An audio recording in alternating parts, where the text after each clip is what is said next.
ரிலீஸுக்கு முன்பே மாஸ் காட்டிய கோட். ஓடிடி உரிமையை கைப்பற்றிய பிரபல நிறுவனம். இயக்குனர் வெங்கட் பிரபு மாநாடு படத்திற்கு பிறகு தி கோட் படத்திற்காக விஜய்யுடன் இணைந்து இருக்கிறார். புகழ்பெற்ற ஏஜிஎஸ் என்டர்டெயின்மெண்ட் தயாரிக்கும் இந்த படத்தின் ஓடிடி உரிமையை மிக அதிக தொகை கொடுத்து பிரபல ஓடிடி நிறுவனம் வாங்கியுள்ளதாக தகவல் வெளியாகியுள்ளது. விஜய் இரட்டை வேடத்தில் நடிக்கும் the greatest of all time படத்தை ஏஜிஎஸ் தயாரிப்பு நிறுவனம் பிரம்மாண்டமாக உருவாகி வருகிறது. தளபதி விஜயின் 68வது படமான இப்படத்தை வெங்கட் பிரபு இயக்குவதாக அறிவிப்பு வெளியானது நாள் முதல் படத்தின் மீதான எதிர்ப்பு ஏகத்திற்கும் அதிகரித்துள்ளது.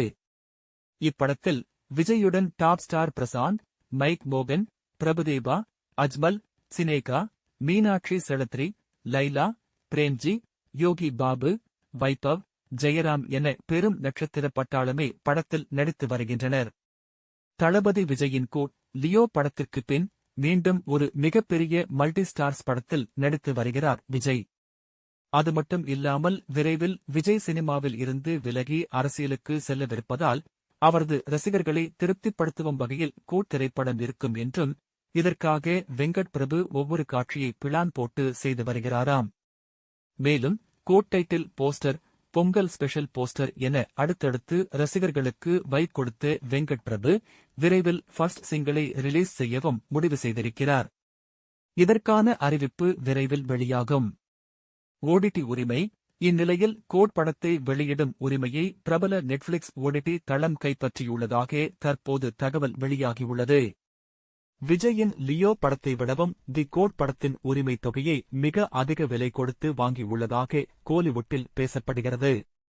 இப்படம் தமிழ், தெலுங்கு, கன்னடம், ஹிந்தி என பல மொழிகளில் வெளியாக உள்ளது. படத்தின் கதை. இப்படத்தில் அப்பா, மகன் என 2 விதமான கதாபாத்திரத்தில் விஜய் நடித்துள்ளார். அதில் அப்பா விஜயாக நடிக்கும் கதாபாத்திரத்தின் நண்பர்களாக மைக் மோகன், பிரசாந்த், எஸ்.ஜே. சூர்யா, பிரபுதேவா ஆகியோர் கதாபாத்திரம் இருக்கும் என்றும் நடிகர் பிரசாந்துக்கு அதிக முக்கியத்துவம் கொடுக்கும் அவர் கதாபாத்திரம் உருவாக்கப்பட்டுள்ளதாகவும் கூறப்படுகிறது. மேலும் பிளாஷ்பேக் காட்சியில் இவர்களும் டிஏஜிங் ப்ராசஸ் டெக்னாலஜியை பயன்படுத்தி இருப்பதாகவும் தகவல் வெளியாகி வருகின்றன.